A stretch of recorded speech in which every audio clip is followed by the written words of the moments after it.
My name is Dan, and I am weird. But I don't see weird as a bad thing, though. Being weird just means you march to the beat of a different drum. You don't fit that mold that society wants to shove you into. I'm out searching for people like me. The weirder, the better. This is my story. These are their stories. This is the power of weird. This episode of The Power of Weird is brought to you by The Spectrum Perspective, communication training for the modern business. Learn more online at thespectrumperspective.com or simply follow the link in the description below.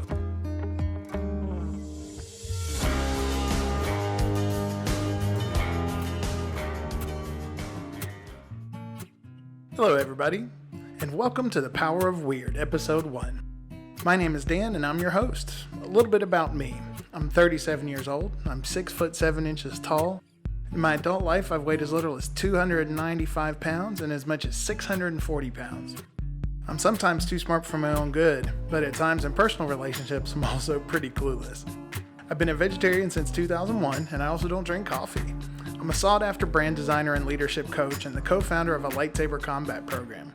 I'm also a dad to a great 17-year-old kid and a proud uncle to 3 nephews, 21, 18, and 9, and 3 nieces, 15, 14, and 12. What's probably more interesting about me, though, is I'm an autistic entrepreneur and business professional. A book that I read in my early 20s changed my life forever. It was called The Secret of the Shadow by an author named Debbie Ford. In this book, Debbie talks about the things that we sometimes are embarrassed about ourselves, bringing them into the light and making them work for you. Creating your own special recipe with the ingredients that only you have to make a difference in your life and in the world. At this point in my life, I already knew I was weird, but I didn't know about my diagnosis. I've tried to accomplish the mission she set out for me in this book every day since. I'll leave a link to the book in the description below. Part of that mission was to make this podcast, finding other people who are weird or different or who don't fit in and who are living their best lives because of it. Through interviewing them and telling their stories, I hope to learn more about myself and that everyone listening does the same. For this first episode, I want to tell you the basics of my story. It's an interesting one, so make sure your phone is charged up or plugged in, get some fresh popcorn popped, and maybe grab a tissue or 3. And let's get to it.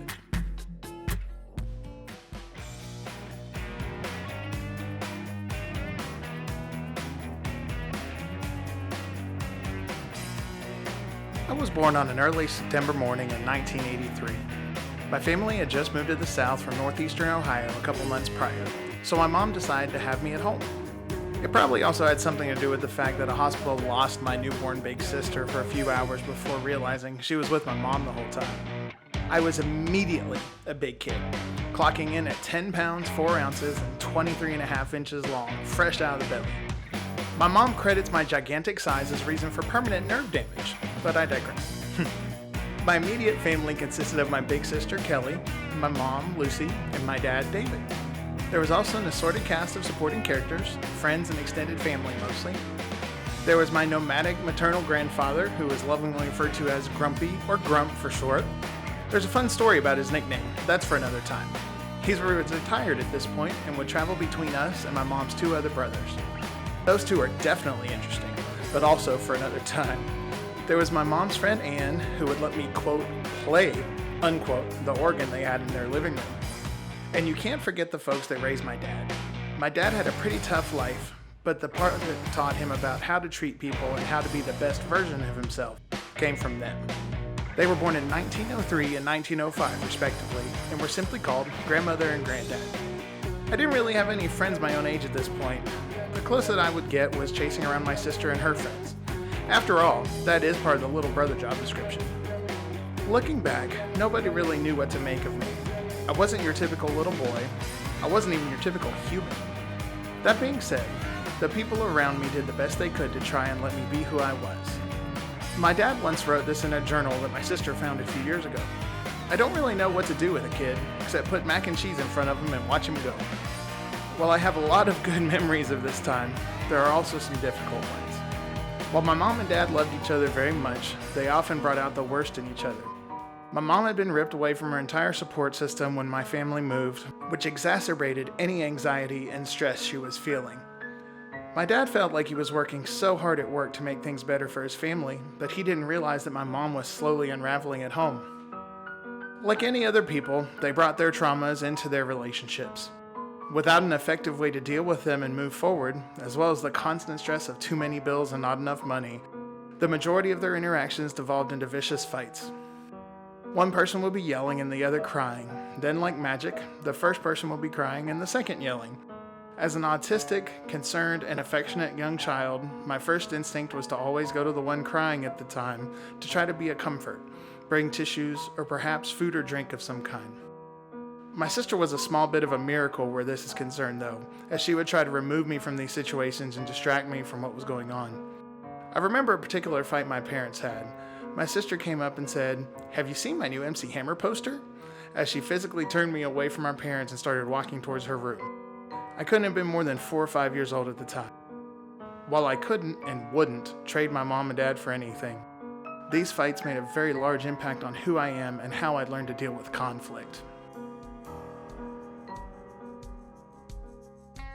Once I started school, my life began to change rapidly. For one, I was 5 feet tall when I started kindergarten, a giant among tiny people, one could say. For two, I had a new place to shine as I was a standout academically. I also discovered for the first time just how different I really was. Now keep in mind that I started kindergarten in 1989. At that point, the word autistic meant the kid next door that was nonverbal. There really wasn't any deeper understanding than that. I was just looked at as quirky. All throughout school, I wasn't someone who had a lot of friends. I knew everybody, but had a pretty small actual circle. I loved being around other people, but it was evident right away that I didn't quite understand the social interactions that were going on. It was like having a special code word that everyone knew, but I was always guessing. It constantly changed, and when I thought I had it figured out, I would promptly put my foot in my mouth and be forced to start all over again. I figured I was seen as awkward and quirky just because I was so much bigger than everyone else. Talk about not having a clue. Over my first few years in elementary school, I started to develop what I refer to as my social process. I closely studied the people who were so smooth and accepted by everyone. How did they react to stimuli? How did they ask and answer questions? What was it that made them liked by others? It took a long time to get this down, and sometimes there are hiccups, but it allows me to interact normally, as some would say. Most people nowadays don't even have a clue about my weird wiring or autism. Even though it's not a primary focus, I also feel compelled to mention that I was a big kid weight-wise, not just height-wise. Eating and overeating, especially when under stress, was my one singular coping skill. The only thing that actually worked to calm me down or help me through something difficult. Ben and Jerry may cause thick thighs, but damn if they're not my buddies too. There are a lot of programs out there now for kids on the spectrum that teach coping skills, to deal with not being cognitive normal and all that comes with it. There may have been some things like this when I was young, but I wasn't on anyone's radar to need them. I was considered one of the easy kids in school. I was well behaved, eager to participate, always willing to help others, and learn very easily and quickly. Class subjects, anyway. I wasn't one the teachers had to worry about, so the close attention needed to spot an issue was never given. This isn't to say all my teachers were bad, because I've had some amazing ones, just that I wasn't a student that required that close of scrutiny.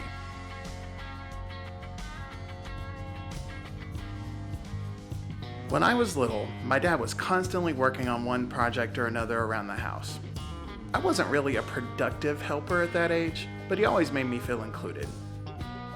When we knocked out our back steps and replaced them with a deck, my dad took me to Lowe's and got us matching tool belts, hammers, and lime green Lowe's hats.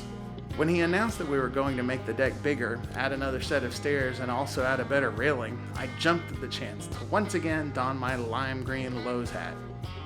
He had just told me the week before that he had rented out the video arcade at the mall for my birthday, which was only a couple weeks away. Myself and 10 of my closest friends would get a cup full of tokens and the run of the arcade the hour before it was open to the public. He figured going big for my 10th birthday was the way to go. I was beyond excited. We were working on the deck and only had one more week until my party at the arcade. It was a pretty exciting time. My dad was a hard worker and sometimes would forget to eat or drink when he had his mind set on a goal. It wasn't unusual for me to bring out a big cup of ice water and him not realizing how thirsty he was until he stopped what he was doing to take a big drink. This weekend was no different. We ran out of something or another anyway, so he drank the big cup of water. We hopped in the car and headed to Lowe's. We stopped in the McDonald's drive-thru on the way home. I don't recall what he ordered, but I got a 2 cheeseburger meal. I was still a carnivore at this point, with cheese and ketchup only. My dad ordered, pulled the car around, paid, pulled up, then finally we got our order and we're on the way home. We waited until we got there to eat with my mom. My sister was in high school and staying the weekend with her boyfriend and his mom, so it was just the 3 of us. Now, one thing that isn't often discussed with autism is sensitivity to different flavors, smells, tastes, and textures. What might be looked at strictly as being a picky eater is often a symptom of a sensitivity that makes something extremely uncomfortable. When we got home, I took my first cheeseburger apart, as anyone who makes a special order does, and lo and behold, it was covered with what looked like a mountain of those nasty Tic Tac-sized McDonald's onions. I immediately checked the other one. Same thing. To say that I didn't take this very well was a bit of an understatement. When you're on the spectrum, and when you're a kid, the concept of fair is not always the same as the concept of reality. Combine the two and you feel a full meltdown coming on. My mom, irritated that we'd been gone for a while leaving her at home, just said deal with it. But against her objection, my dad just got up, took the cheeseburgers with him, got back in the car, and went back out to get me the right ones. My dad definitely had his issues, but he took care of things that were important to his people. He might not have thought it was a big deal, but it was to me, and that's all that mattered to him. I wouldn't normally go on about a single incident like that, but given what happened the next day, it's important for me to remember that my dad always had my back. We were out working on the deck the next day, which was Sunday. It was hot and humid because, Tennessee in early September. My dad was sweating a lot, even more than normal. I figured it was time to go grab a big cup of water like I'd done the day before. When I came back out with it, my dad stopped and gratefully took the cup from me. It normally took a good bit of convincing for him to even take a break.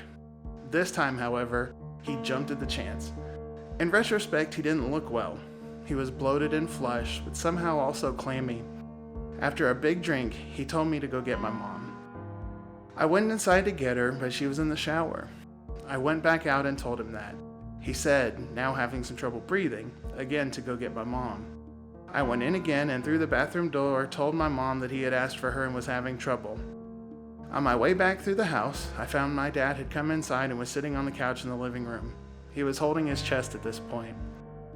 My mom came out, still mostly wet from the shower, hair not dry at all. He told her that he was having a heart attack. She immediately had me call 911. When they answered, I did my best to tell them what was going on and our address. I gave the phone to my mom, who was beginning to panic, and she told them the rest. My dad was on the floor now. I just remember him holding my mom's hand and saying, "Baby, it hurts." I went out to the mailbox to flag down the ambulance. Our mailbox numbers never seemed to be seen by people coming to our house for the first time. My mom called my sister while I was outside and told her to meet us at the hospital. When the ambulance got there, they quickly got to work on my dad. Once they had him on a stretcher, I held the front door open so they could get through it easier. My mom sent me out to the car, and when she frantically gathered her purse, keys, etc., she came out and we did our best to follow the ambulance. My mom was freaking out. She was running red lights and driving way faster than she ever had before. She was breathing heavily but trying to hold it together for me. She repeatedly said to me that whatever happens, everything would be okay. I'm not sure if that was more for my benefit or hers, but she kept saying it. About 2 miles away from the hospital, my mom's nerves got the best of her and she couldn't drive anymore. She got out of the car at an intersection and flagged down a young college student riding a bike. She quickly told a story to this young man who promptly put his bike in the back of our station wagon and drove us to the emergency room. He dropped us off at the ER entrance, then went and parked our car. He brought the keys back and then he was gone. His name was Joseph Dyer, and even though we never saw him again, he made a big difference in the lives of our family that day. My mom had worked at the hospital for a few years at this point. We were in a private waiting room, but as word spread, many people she knew came through to check on us. My mom and I were there. My sister got there right before we did. She was accompanied by her boyfriend Jason and his mom Marie. We were very close with them and they took good care of us. They asked us if we wanted to call anyone, but all of our family lived far away. We called Grump and he was on a plane within a few hours. We also called a special couple of teachers. They were a married couple. My sister had the husband, Mr. E.B. Hunt, as her 6th grade teacher, and I had his wife, Miss Carolyn Hunt, as my 3rd grade teacher. Mr. Hunt had kept a close eye on me growing up, too. They came to be with us and prayed. We weren't a particularly religious group, but the thought and caring was very appreciated. The doctors were trying to stabilize my dad so they could life flight him to Vanderbilt. Unfortunately, they were unsuccessful. Approximately 2 hours after he arrived at the ER, he was gone. As a kid, I often gave serious thought to the idea of being a doctor. The look on the face of the ER doctor telling us my dad didn't make it was all I needed to permanently put that idea to bed. I could never be the guy to deliver that news to a scared but hopeful family. Before he was ready for us to go back and see him, Mr. Hunt, Jason, and I went outside the ER doors to the covered driveway that ambulances drive into. I remember thinking how strange it was. The sky was blue and the sun was shining. There were birds singing in the distance and cars driving by with people going about their daily lives. They had no idea that my world had just come crashing down around me.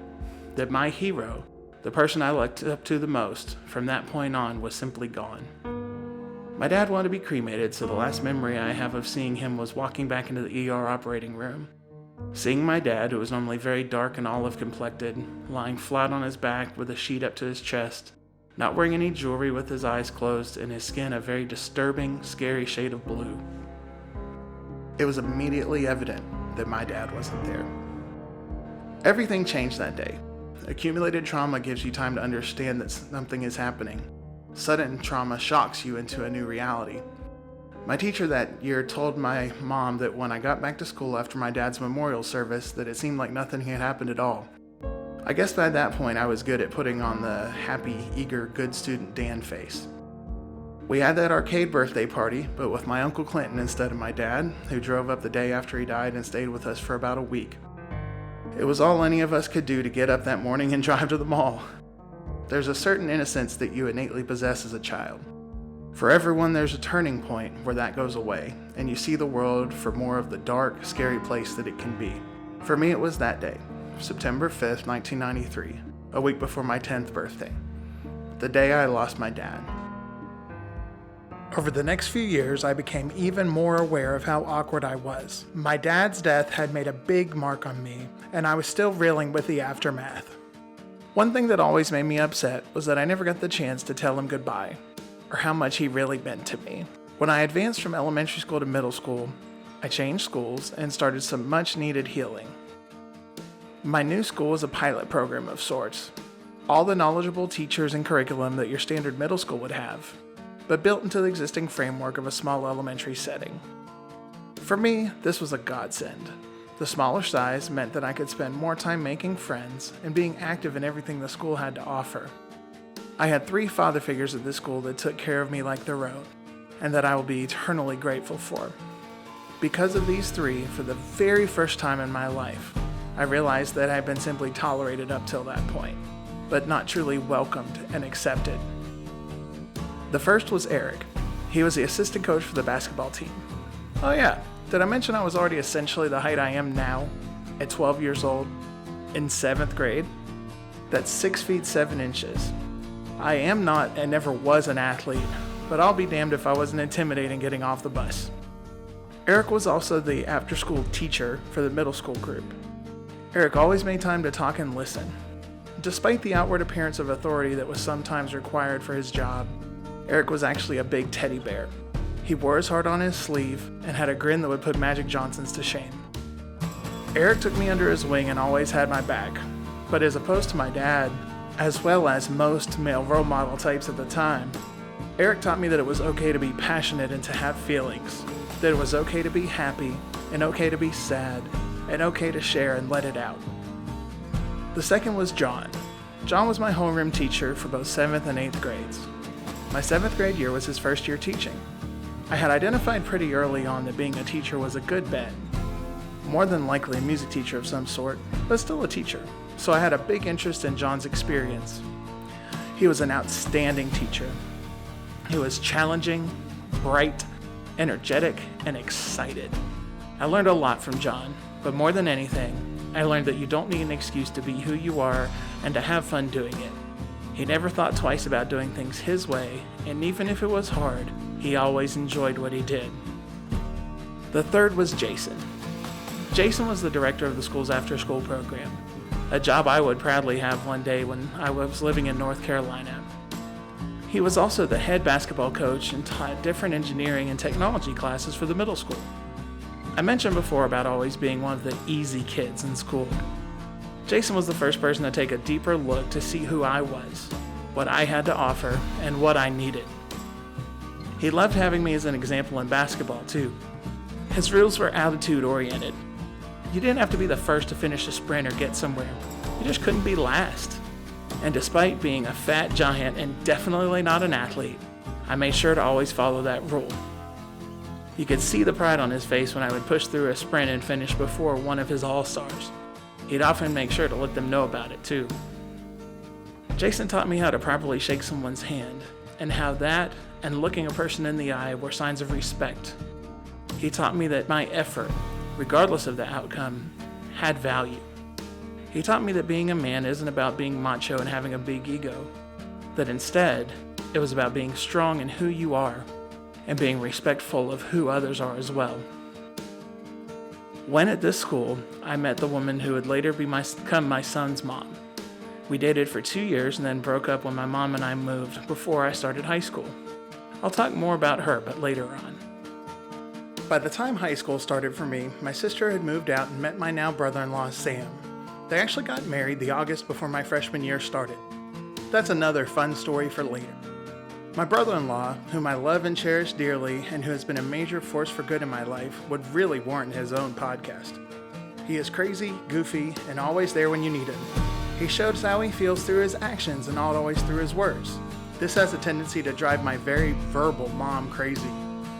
To give an example of what it's like spending time with Sam, when people bring up the fact that he really didn't have any game, so to speak, when it came to women, which is very well documented, his reply is simply, "I've got 2 sex trophies that say otherwise," referring to my now 21 and 18-year-old nephews. For now, I'm going to leave the topic of my brother-in-law by just saying that it's been 24 years of that. Over and over and over again. High school was a difficult time for me. The social issues that had always plagued me were compounded by the fact that I was in a new school, in a new city, and after my first semester, had a major depression diagnosis. My mom had gone back to school after my dad died, and now was working full-time in Nashville, about 40 minutes away. I have the utmost appreciation and respect for what my mom accomplished, but it often felt like I was simply on my own. My mom had a lot of anger towards my dad that was also really starting to come out at me, with high school being a tipping point. To make matters worse, my grades in school began to slip for the first time. When I was younger, I would ask my mom about other kids getting paid for good grades.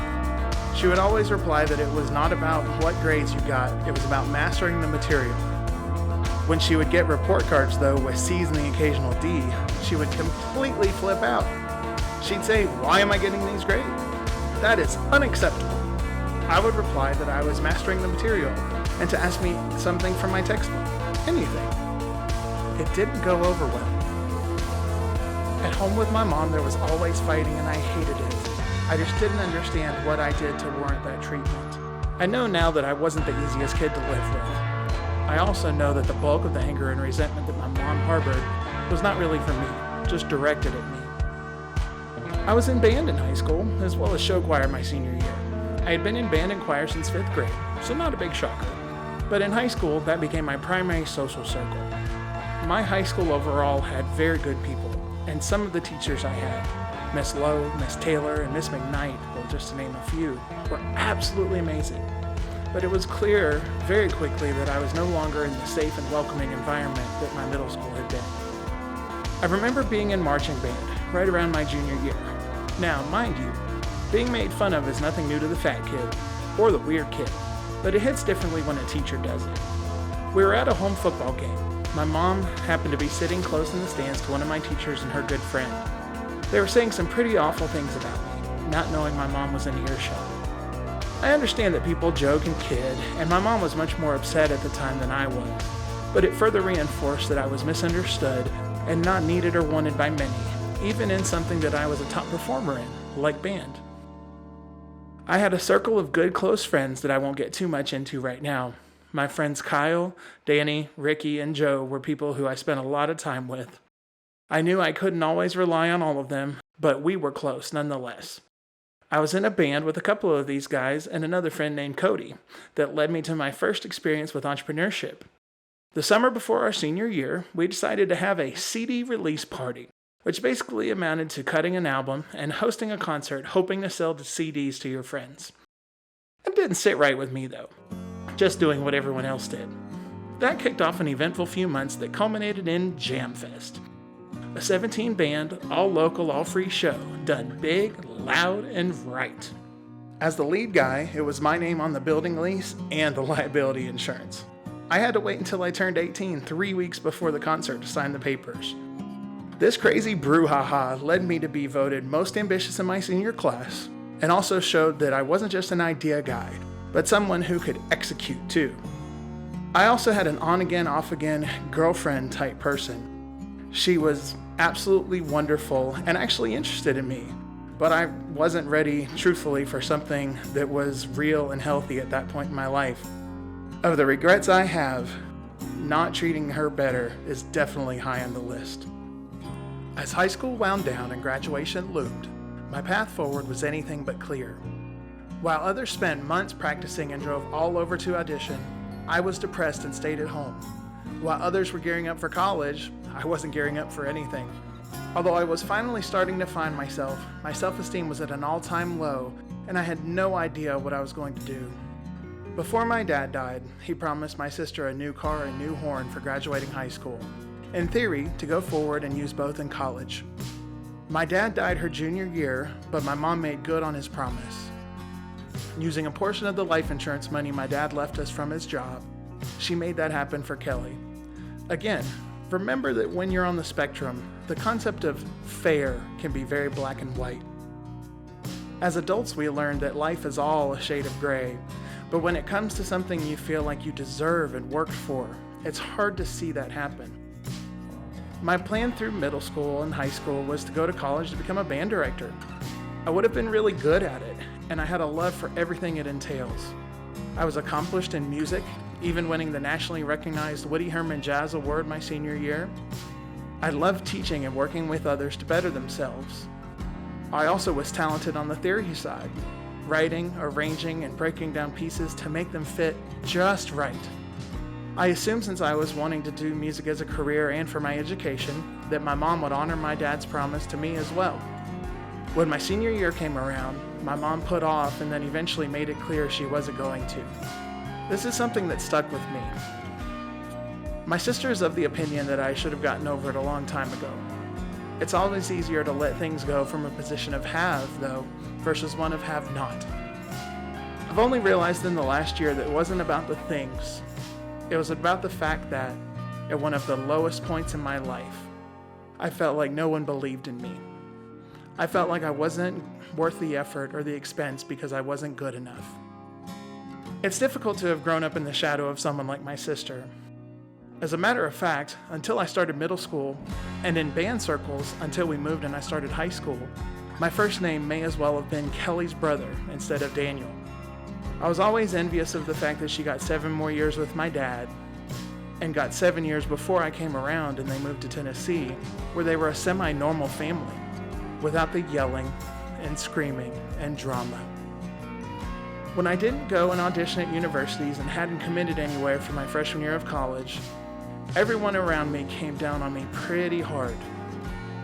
It's ironic looking back now that the reason was because I felt they didn't actually think I could do it. 2 weeks before my high school graduation, my son's mom and I started talking on the phone again. We got back together and dated for another 1.5 years. I want to get this out of the way right now. This is not a bad person. In fact, I don't really believe in bad people per se. However, she was not at all a good match for me. Our relationship mirrored my mom and dad's. The difference was that I made the conscious decision to not fight and yell and argue. I just shut up and became a bit of a doormat. At that point in my life, I didn't believe that I deserved anything better. And there was real value at that point in someone that did at least want me.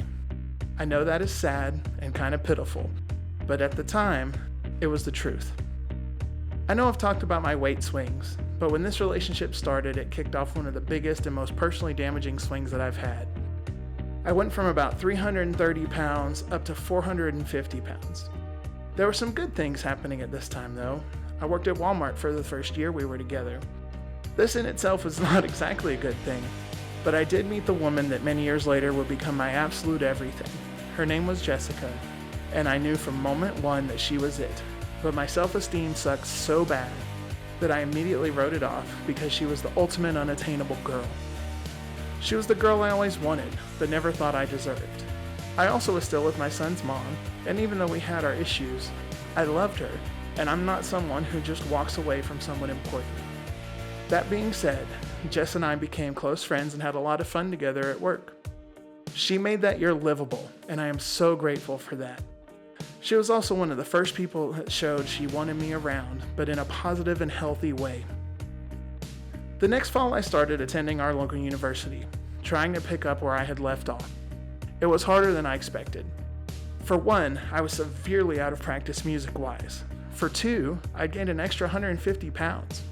It made marching band a lot harder, specifically the marching part, especially with a 50-some-odd pound sousaphone now very tightly wrapped around my bulging torso.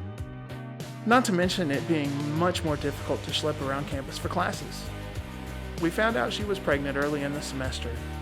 After a few months of arguing, trying to figure things out, I came to a big realization. If this little boy on the way is to have any chance of having a strong, positive male role model, he couldn't see me be a doormat and never stand up for myself. At the same time though, I absolutely refused to let another kid grow up in a house like I did, with constant screaming, yelling, and not knowing it's not their fault. This information led me to talk with his mom and us agreeing to end our relationship. After the fall semester, I didn't register for the spring and didn't come back, not on campus anyway. My brother-in-law's job got downsized and they moved back to Tennessee. My nephews being teeny tiny, 1 and 3 at the time, so I went and moved by them. They could have chosen to go somewhere else, but they decided to come back here, knowing that the situation with my son was going to be hard. This marked the beginning of a 10-year period where I sometimes lived with them and then would have my own place nearby. It's worth saying again that I am a liberal-leaning, agnostic vegetarian. The first two pretty much since I could read and make up my own mind about things. The third since the summer before my senior year in high school. When I first met my son's mom, I was 12 and she was 13. Those types of things don't really come up. It's amazing though, how quickly they do when you're 19 and there's a kid on the way. A few weeks after we split up, a sheriff delivered court papers with my name on them. My son's mom had filed a preemptive paternity lawsuit after we broke up. It came to light much later that her mother insisted she file the papers so that, quote, I wouldn't run out on her, unquote. That didn't make any sense as I paid half of the prenatal expenses and had been active in everything going on. I independently took a parenting class. My family had our own baby shower. I also had my own place with room just for my little guy. I was ready and eager to be a dad. If you've never had the experience of having a family law attorney that you and your family are actually paying, throw your court papers down on a desk and laugh in your face, then you are lucky. I have, and it sucks. When she finally could contain herself, she said that those suits are only filed after a baby is born, and only if the father doesn't want to be involved. The suit they filed asked for crazy stuff too. They wanted tax returns, 10 years of medical and psychiatric records. Surprised they didn't ask for how long my little left toe was. I freaked out with all this. I was only 19. Psychiatric records that date that far back would include me going to counseling after my dad died, not to mention my major depression diagnosis in high school. Were they trying to set up that I was somehow unfit to be a parent? None of this made sense, and we were all pretty lost. Despite all this, I was working hard at this point to improve my life. I had my first professional experience with graphic design at this time. As well, I had lost a considerable amount of weight. Kelly, Sam, and I, with my nephews riding comfortably in their double jogging stroller, were training for a half marathon, running at times up to 12 miles per day. A few weeks before my son was born, I actually finished a half marathon. That's 13.1 miles for those who don't know, at a whopping 400 pounds. This particular race had a 5K, 10K, and half marathon that all started together. The only way to tell the racers apart at the starting line was to look at what color their race numbers were. A lot of people came up to me that thought I was running the 5K, very impressed that such a big guy would take it on. Then, when they got close, would be shocked that I was running further that day than they were. Don't get me wrong, my legs hurt for the next week and I could barely walk the next day. Regardless, there's still a certain pride that an accomplishment like that brings. USA Today says that less than 1% of Americans have run a half or full marathon. I wonder how many people have done it at 400 pounds. When going through the process with my son's mom before he was born, there were certain things that were agreed to. For one, his name was to be Justin David, after my dad, and his last name hyphenated with hers and mine. For two, they were supposed to call me the minute she went into labor. For three, he was just as much my son as he was hers. I already loved him dearly and was excited, and for my age, pretty well prepared to be a dad. When he was born, none of these three happened how I expected them. I want to preface this by saying that not everyone that comes from the same philosophical background would have acted this way. I have worked hard over time to overcome the prejudices that the event I'm about to tell you about instilled in me. Remember, liberal, agnostic, vegetarian. Don't know why that last one mattered so much, but apparently it did. I want it on record that three of my dearest friends in the world, Lee and Kenny, as well as my friend Tim, are the opposite of me, typically, philosophically, and politically, but are still some of the finest people that I know. This has nothing to do with that. The day my son was born, I got a call after his mom had been in labor for hours already. My sister drove the five of us in their green Isuzu rodeo to the hospital where they were. It was Kelly, Sam, almost 4-year-old Andrew, and 1.5-year-old Christopher, who was very proud to be behaving well to meet his new cousin, and me. My mom was out of town for work and wouldn't get there until the next day. By the time we arrived, he had just made his grand entrance. We saw him in the window of the nursery as he was getting checked out. There was something odd on his name tag though. It said Justin Alexander and then her last name only. What the hell? This is my kid, right? I would also come to find out that I wasn't listed on his birth certificate either. I knew that his mom had been through a lot that day, so I figured maybe these were mistakes. She was tired and it wasn't the right time to bring them up anyway. From there we went to her room and he followed shortly. I got to hold my little guy, talk to him, sing to him, make him laugh with silly faces for a half hour before her mother came in. What happened next is still enough to shock me 17 years later. Remember that part of my autism is having a damn near photographic and encyclopedic memory of things that I have an interest in. And you better believe my kid is something I'm interested in. I only say this so no one thinks I'm embellishing in any way what happened. Her mother came to me and said, quote, "Daniel, it's time for you to leave. He needs to spend time with his real family now," unquote. With the most shocked and appalled look I believe I've ever made, I looked at this woman, someone I've known since I was 12 years old, and simply replied, "Excuse me?" She repeated her sentence word for word, quote, "It's time for you to leave. He needs to spend time with his real family now," unquote. She said it this time with more frustration in her voice that I had not immediately left the vicinity upon her first request. My temper flaring and my face turning bright red, I replied, "This is my son, and I am his real family." Now I want to point out that I was initially unsure about including this next bit. I talked it over with many trusted people and the opinions were split, but I came to the decision to include it because it is authentic and true. It is in no way intended as a threat or harmful, simply how I felt and how I feel anyone would have reacted in this situation. I give my sister a lot of credit for what happened next. Kelly is normally the aggressive one. I am normally the one with the long fuse.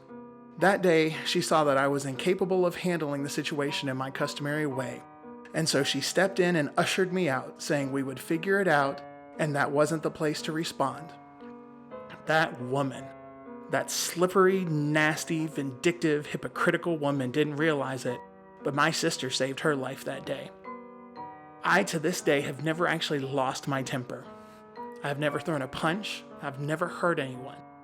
I am a kind soul, except at that moment. If my sister hadn't stepped in, I would have, at the very least, beaten her within an inch of her life. Sam took the nephews to get something to eat, and Kelly and I went to the hospital social worker's office. We told her the story and what happened. She simply replied, like any sensible person would, that no one would not want a father involved. She went to talk to them, trying to hammer out some sort of understanding. 4 hours later, she returned with a very simple conclusion. Quote, "They don't want you here," unquote. I cried in her office. I cried in the hallway. I cried outside. I cried in my sister's SUV. It wasn't until little Andrew in the backseat said, "Mommy, why is Uncle Danny crying? I'm scared." At that moment, it hit me. The lawsuit, the crazy demands, his name. They didn't want me around their boy. I was a heathen in their view and couldn't be allowed to contaminate their child with my views. My kid was gone. And as a 19-year-old young man with no resources, and at the time no professional skills, I didn't have the ability to fight it. I was out. Bye-bye, Daddy. Bye-bye, Dan. When hearing this story for the first time, my friend Lee, who I mentioned earlier, said something that stuck with me. Evil hides in all places. Just because someone says they are something doesn't make it true. I still don't really believe in evil people, but in evil actions, I sure do. I've witnessed them up close. Thank you for listening to The Power of Weird. This episode of The Power of Weird was brought to you by the Spectrum Perspective, communication training for the modern business. Learn more online at thespectrumperspective.com or simply follow the link in the description below. Make sure to stay tuned for more of my story, as well as great interviews with amazing, weird people. And remember, be the weird you want to see in the world. We'll see you next time on The Power of Weird.